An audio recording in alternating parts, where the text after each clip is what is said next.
Good evening, ladies and gentlemen. Welcome back to Horror Analysis with me, Drew. Oops. One more time. Hi. Alright. Today we're still on History of Horror, and we are into the 1990s. Going back, as I'm doing a chronological history. And I'll do that for the next one as well, in the 80s. And then it's going to switch up a bit because we'll be going into the bulk now of Dance Macabre in the 70s, 60s, 50s era.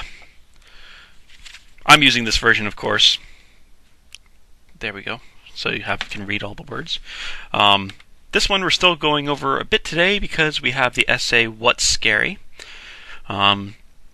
And when he discusses some movies, he only discusses movies really in this one. In that essay, he discusses from 95 to 2010 when he wrote the essay. The previous 15 years. So the first half of the 90s, I'm sort of on my own. I have my hot water, and I have my notes here.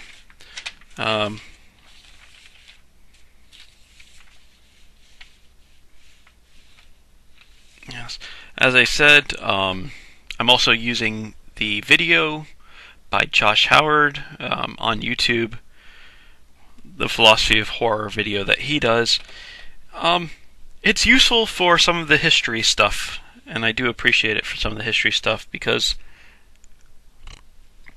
there's not a lot of history of horror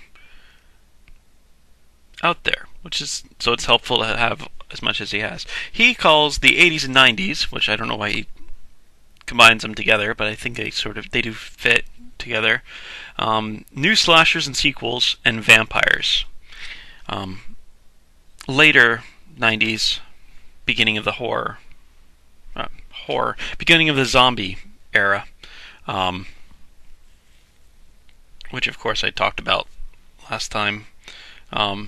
Mostly in the 2000s, so we'll be hopefully ending the zombie madness soon, the zombie everything, and something else might take its place. Don't know what it is.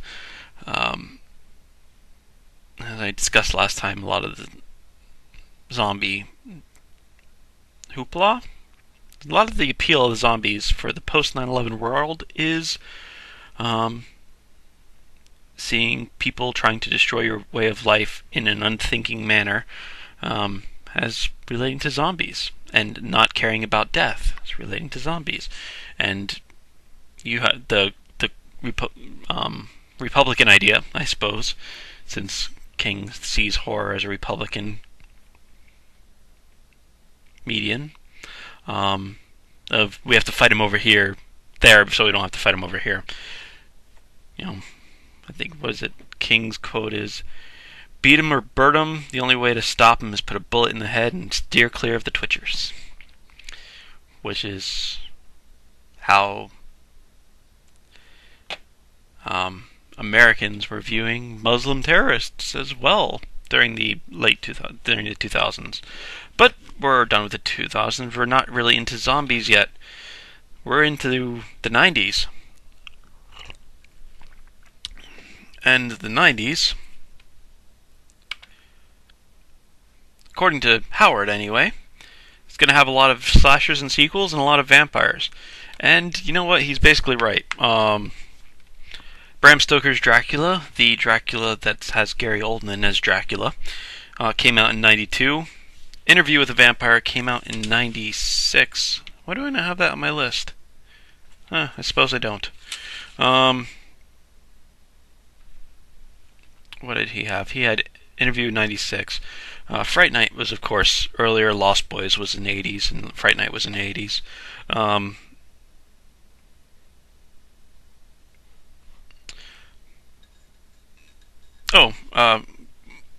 From Dusk Till Dawn is one that King talks about. That was 96. The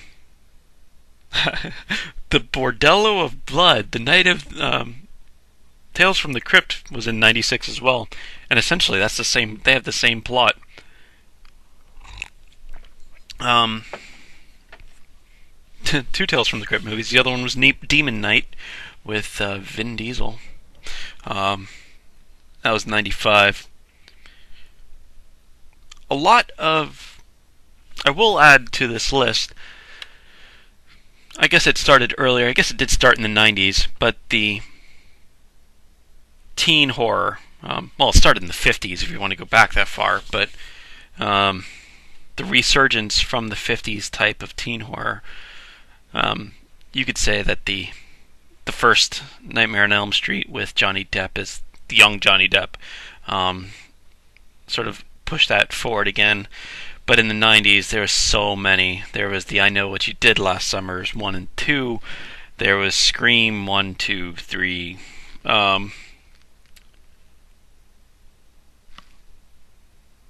Urban Legends, The Craft, The Faculty.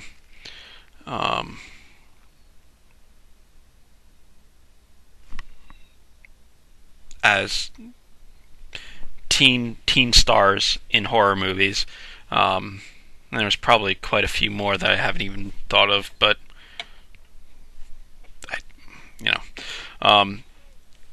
so that definitely had a huge resurgence in the mid to early 90s. The Craft was 96. Oh, I thought The Craft was earlier. Faculty was 98, so I guess mid-90s. I Know What You Did Last Summer was 97. I Still Know What You Did Last Summer was 98. Scream was 96. Scream 2 was 97. So, we're into a lot of... Kids are the audience, and kids are the stars. Well, not kids. Young adult actors are the stars. The Nev Campbells, the people who were in TV shows that were also aimed at kids. Oh, Buffy the Vampire Slayer. I guess for TV shows, that'd be a good one to point out in the 90s for horror. I didn't even think about TV shows for this era. I can't think of any more. I'm probably missing something obvious, but I don't watch television anymore, so I can't really say about today's, other than mentioning last time that Walking Dead. What did Stephen King? Stephen King in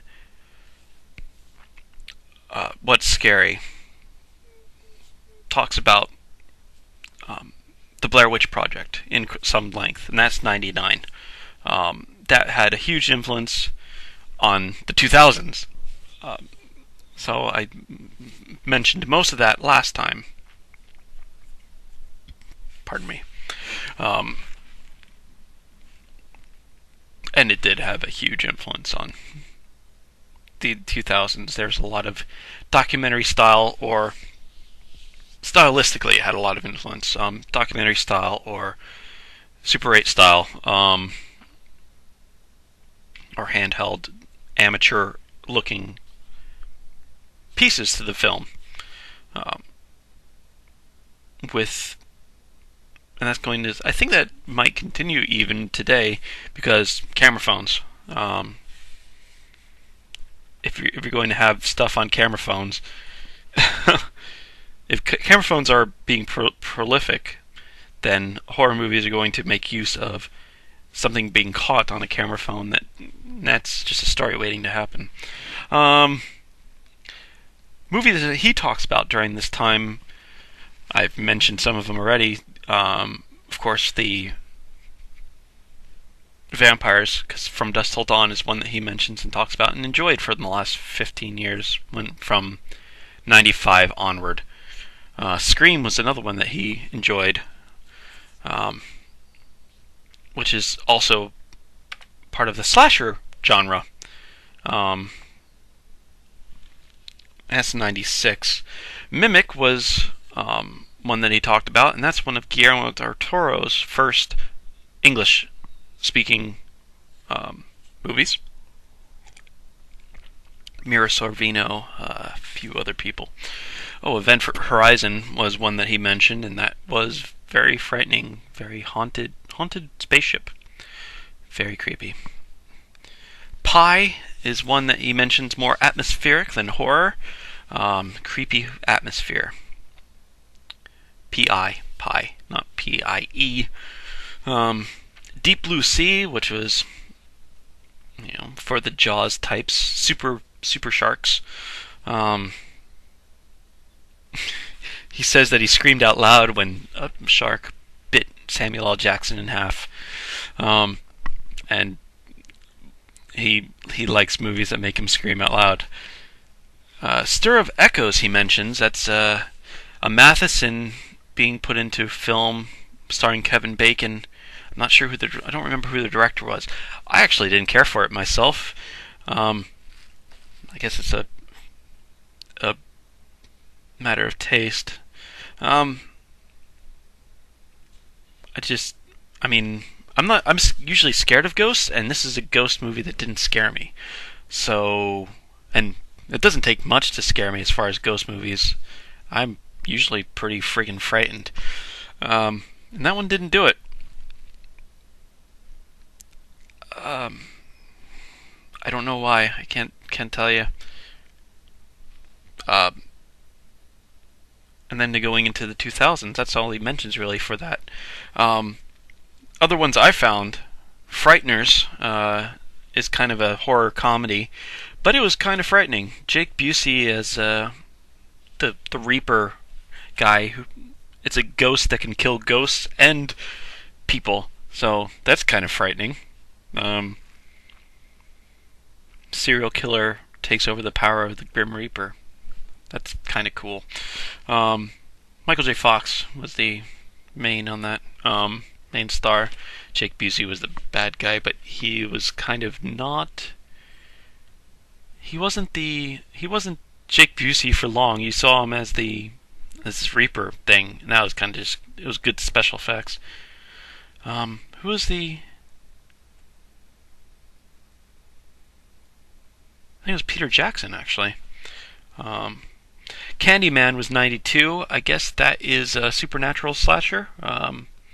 Coming back from the dead slasher in kind of like Nightmare on Elm Street. Let's see. Start of the Japanese craze. There's Ringu, which of course became The Ring in 2000s. And The Audition, not really, 98 and 99 respectively. Not really one I want to talk about here. I want to save that for when I talk about cross-cultural horror. I want to talk about cultural horror anthropology. It was 1990, the remake of the Stephen King book put onto movie. Tim Curry. There's so many people in that movie. Tim Curry is, of course, it. Pennywise the Dancing Clown. Emily Perkins. And I'm jumping to 2000s again because I don't think I mentioned in the last video, because I'm going backwards. Ginger Snaps, which was made in 2000. If I didn't, I'm remiss in that. And it's one of the best werewolf movies in the last 20 years. Probably the best since American Werewolf in London. Well, of course, Wolf was in this section too. Wolf was in the 90s. So, and that's not bad, but that is not horror werewolf. It's superhero werewolf, which isn't horror werewolf. But Wolf was 94. Funny Games was 97. That's the original Funny Games that was remade in the 2000s for American audiences. Urban Legends I mentioned as part of the kids movie. That was 90. Movies with kids. That was 98. Bad Moon, the Mariel Hemingway werewolf movie that was based on the book called Thor. I think I talked about it during the werewolf section. It was alright. that was the one with the, I think I mentioned, had the really bad beginning. It had like the Cinemax topless, gratuitous topless scene in the beginning before the girl gets mauled by the werewolf, and the boy, the man, gets bitten, and that becomes the main character, the werewolf. That's Meryl Hemingway's brother. That's the one with the dog is the hero, because the dog is the only one that can sense that the werewolf is a werewolf when he's not a werewolf, when he's not in wolf form. Good idea. I think the book would probably be better, but I haven't read the book, so the movie was good, but not great. House on Haunted Hill, the Famke Janssen, was 99. Good ghost story. Freaked me out a bit. Faculty was 98. That's a teen. Aliens took over the teachers, and they're attacking the students, trying to possess the students or whatever. The Craft was 96. That's teen witches, and not a Sabrina style. It has its moments. It's not great. It's adventure-y at best. I Know What You Did Last Summer, and I Still Know What You Did Last Summer, 97, 98. Thinner was 96. That's a Stephen King remake. Oh, I got the Stephen King list here too, don't I? Yes, I do. Okay. We'll talk about Stephen King a bit too. Oh, shoot. I didn't pull up my other list. Beg pardon. Do. Talk amongst yourselves. I'm in... I moved it, didn't I? Novels. Yes. Oh, I should pull up this one too. Yes. Okay, so yes, Thinner, the last of the Bachman books. Well, almost the last of the Bachman books. Besides Blaze and of course Desperation, from the one I'm going to talk about when I talk about Stephen King. The last of the Bachman books that wasn't supposed to be, when you weren't supposed to know that they were the same person. Was made into a movie in 96. Not bad. Kind of creepy. Not necessarily horror. Science fiction or magic-y. Creepy, though. The pie... The effects of the people eating the pie is kind of blah. Gross out. Has some gross out moments. That's what I'm after. Let's see. Phantoms was 98. Dean Koontz remake. The Ben Affleck and gosh, a lot of people actually. Arachnophobia was 1990. That's usually the one I use as the example for massification monsters, because it's a bunch of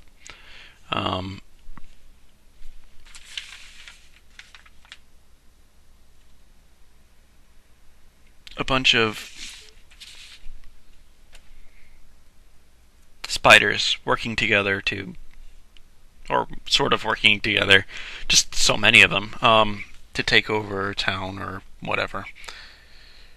Tales of the Crypt, I went over both of those. Wolf was 94. Stigmata was 99. Josh Howard, this guy... Nope. Wrong button. This guy makes a point of... Later on in his video says, Stigmata is a movie where an atheist, a non-religious person, gets the stigmata, the bleeding palms and the bleeding back and the bleeding crown and the bleeding feet, the wounds of Christ. An atheist gets it. And if the atheist gets that, doesn't that make the monster God? And he makes an interesting point about that. It's an interesting point. And I'm not sure what to say about that.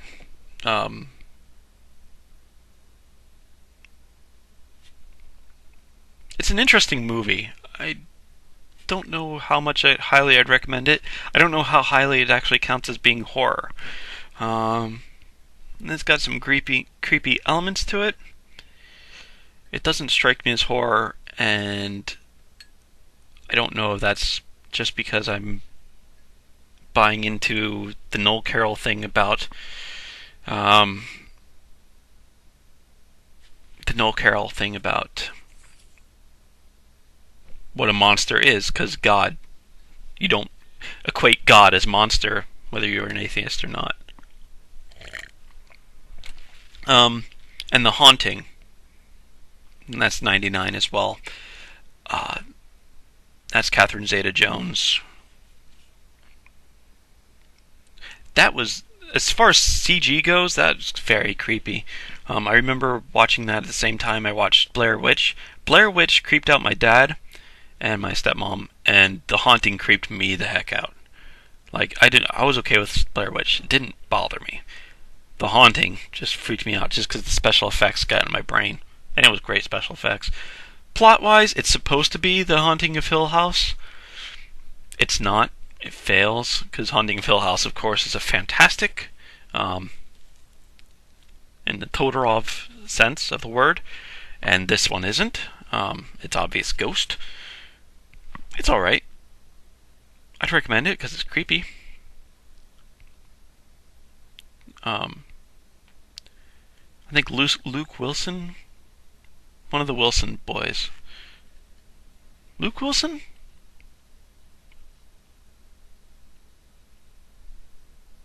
I don't know which Wilson it was. One of them was in it as well. The one lady who plays Eleanor is in so many things. I know her by face, but I don't know her name. The doctor was also somebody I should know, but don't.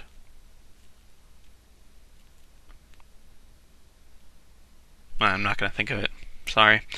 I do have my notes here that I wanted to pull up. No. Interview was in 1996. Scream was in 96.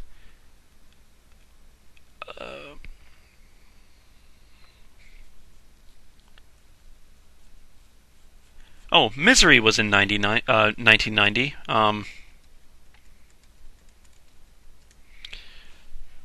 Which is one that was supposedly the torture films that the predecessor to the 2000s torture films was Misery.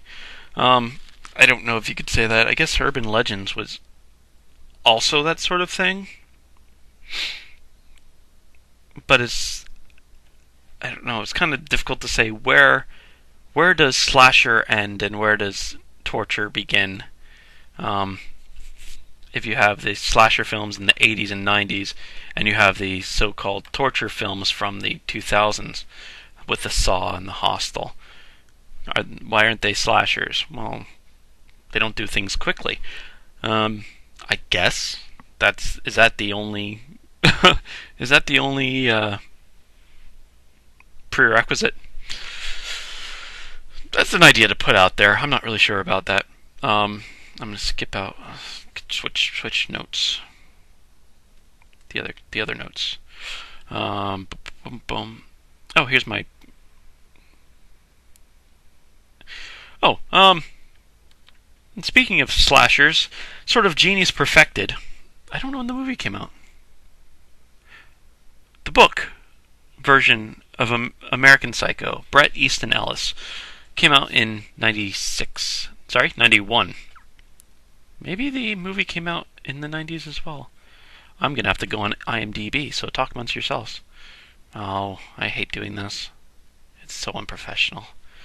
I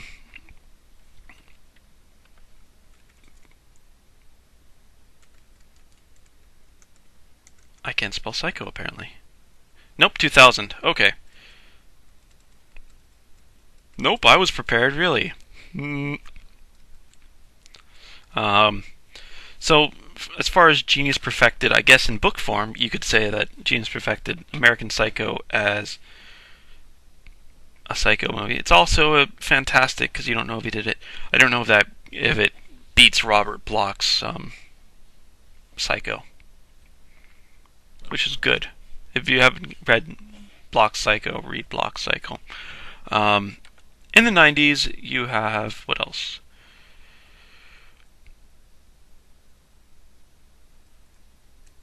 No, it's the onset of Neil Gaiman, which is definitely a good thing.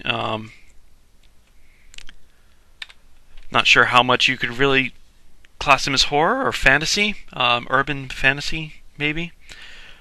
But if you're a horror fan, you probably are a Neil Gaiman fan too, so I guess it's worth checking out. Poppy Z. Bright is one that started in the 90s. Um,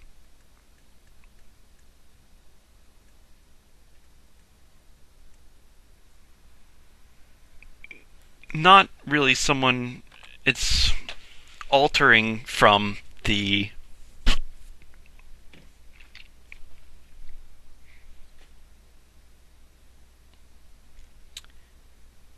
horror as something scary. It's the horror romance, the paranormal romance, or in her case, I think it's even closer to paranormal erotica. His case, my apologies.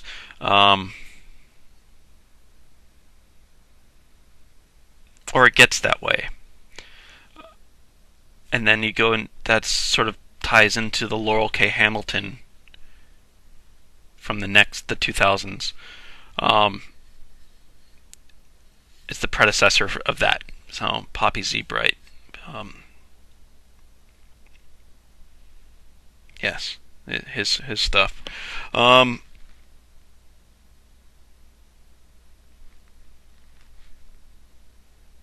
where am I? I mean, Clive Barker and Dean Koontz, Jack Ketchum have all been working. Richard Lehman, Ramsey Campbell, they all had stuff in the 90s, not stuff I can remember. And SP Somtow as well. So SP Somtow will be finishing up his main bulk of his work in the 2000s also. I don't have him there. Stephen King in the 90s, rather. Did I say 2000s? I think I did. I meant the 90s. Stephen King during the 90s didn't really have. He had a lot of books. This is his pre getting hit by a car stuff. But as when he's starting to go away from pure horror into dark sci-fi, dark fantasy. Well, he always did dark sci-fi and dark fantasy, but his novels that are horror, Needful Things, I guess would be pure horror. Rose Madder, some no. Desperation and The Regulators, I guess, would be closer to horror. Bag of Bones, it's the haunted lake. Storm of the Century, book, screenplay, I guess, and movie. Movie was it's a demon messing with a town, or a demon type thing messing with that town. But he also did a lot of off horror. Dolores Claiborne, Gerald's Games, 4 Past Midnight, which I guess doesn't really count as horror unless you count. Well, it's horror-ish. Langoliers, Secret Window. I'm not familiar with the other two. Nightmares and Dreamscapes. It's short stories. He did have some horror stuff in there. Insomnia would be a fantasy.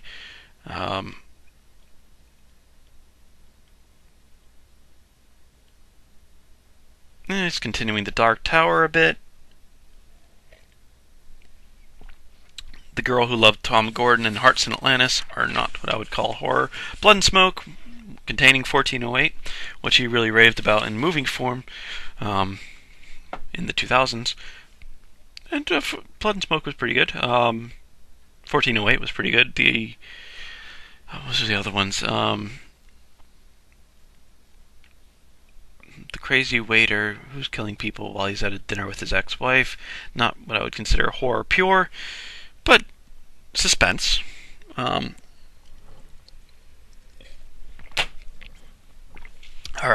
finished my water. Let's see. Yeah.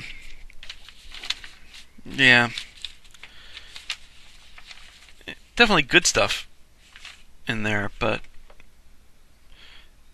only 3 or 4 horror novels, and a handful of horror short stories.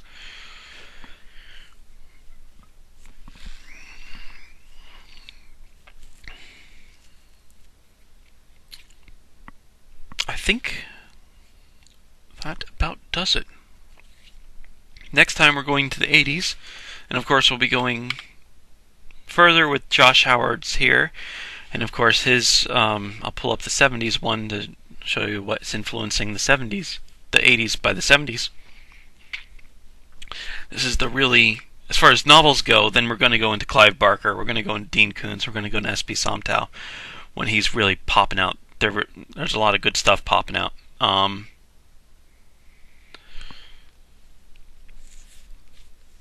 Of course, I guess they sort of started in the 70s too.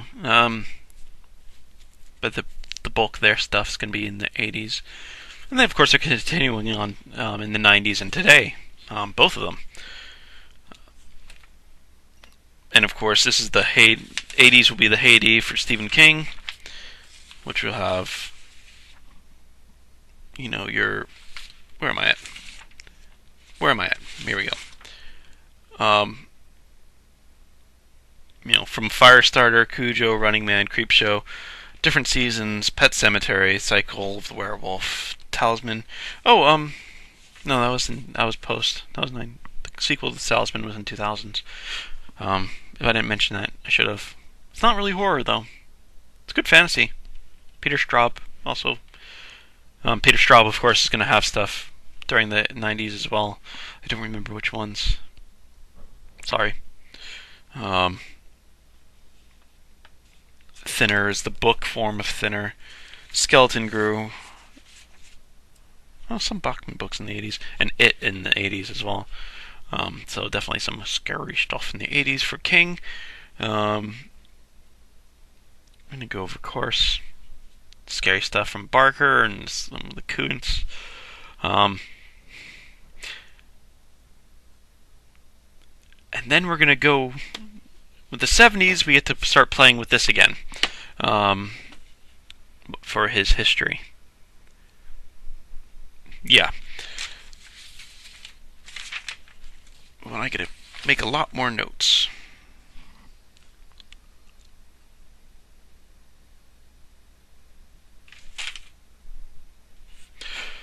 Alright, folks. We'll continue tomorrow. It's my last fly alone day. I'm not even going to have What's That Scary to help me out for this next one. Oh, Dan Simmons. I forgot about Dan Simmons. Why did I forget about Dan Simmons? F. Paul Wilson as well. No, he's going to have stuff too. Chelsea Quinn Yarbrough is going to be in the 90s. I think she started in the 90s.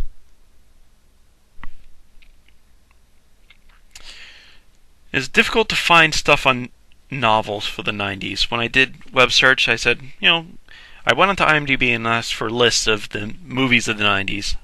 Horror movies of the 90s. I got a lot. For novels, I did a Google search for novels of the 90s. I didn't get anything.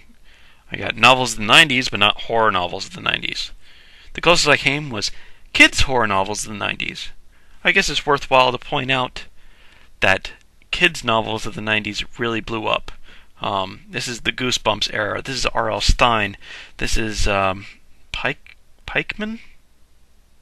No, Pike. Christopher Pike. The scary stories targeted directly at kids. I know that there were so many Goosebumps books when I was a kid. I couldn't read them. I was so frightened as a child. I think I mentioned that before.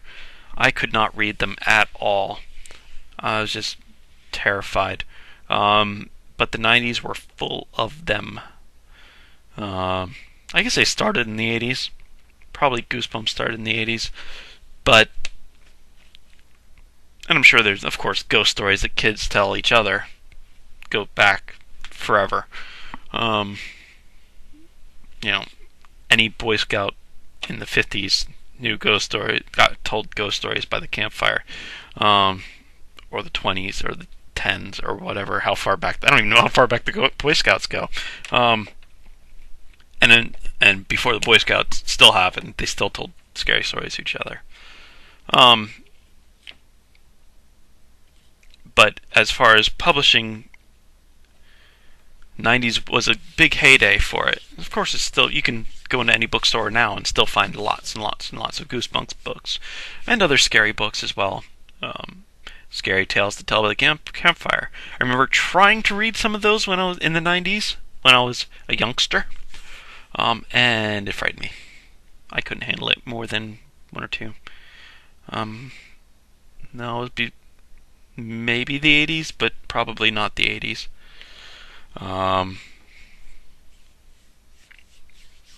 I probably started in the 80s, though. No, they definitely started in the 80s. I remember now. So we'll talk about that a bit more tomorrow. But there was a lot of heyday of that in the 90s. But I couldn't find any adult quintessential books. And I probably have asked this before. I'm going to ask it again. If you go onto Wikipedia and want to update their horror novels by decade, it's really, really sad. I think there was 10 horror novels by decade. 3 of them were Lumley books, the Necroscope series, books 5, 6, and 7, or 4, 5, and 6 for the 90s, which I barely consider them horror at all. I'll talk about them next time because they began in the 80s. I'll even recommend 1 or 2. But no. Anyway, folks, have a great night. I'll continue History of Horror tomorrow. This is Drew signing off for Horror Analysis. Good night.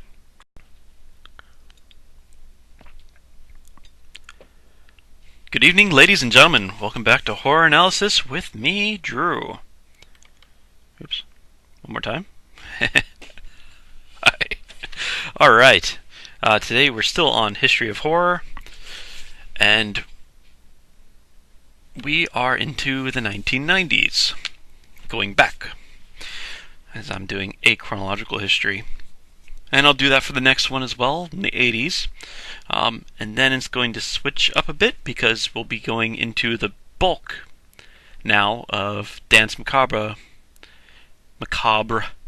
in the 70s, 60s, 50s era. I'm using this version, of course. There we go. So you can read all the words. This one we're still going over a bit today because we have the essay What's Scary? And when he discusses some movies, he only discusses movies really in this one.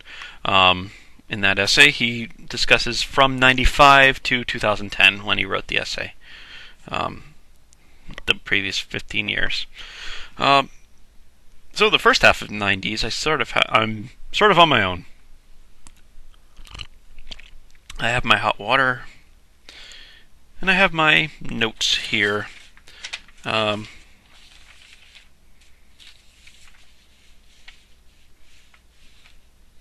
Yes, as I said, I'm also using the video by Josh Howard on YouTube. Beat 'em or bird 'em. The only way to stop 'em is put a bullet in the head and steer clear of the Twitchers.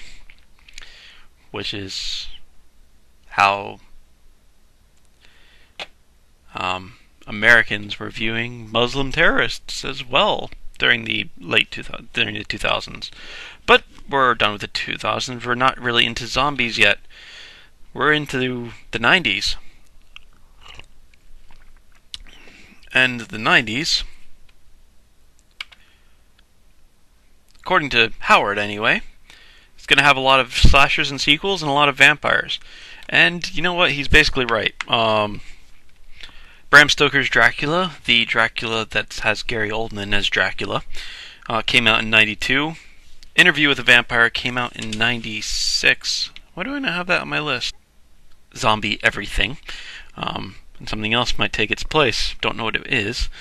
As I discussed last time, a lot of the zombie hoopla a lot of the appeal of the zombies for the post 9/11 world is seeing people trying to destroy your way of life in an unthinking manner, as relating to zombies, and not caring about death as relating to zombies. And you have the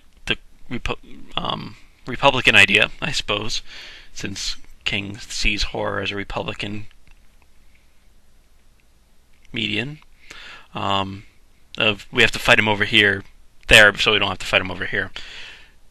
You know, I think, what is it? King's quote is philosophy of horror video that he does. It's useful for some of the history stuff, and I do appreciate it for some of the history stuff, because there's not a lot of history of horror out there, so it's helpful to have as much as he has. He calls the 80s and 90s, which I don't know why he combines them together, but I think they do fit together. New slashers and sequels, and vampires. Later 90s, beginning of the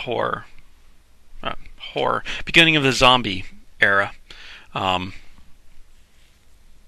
which of course I talked about last time, mostly in the 2000s. So we'll be hopefully ending the zombie madness soon. The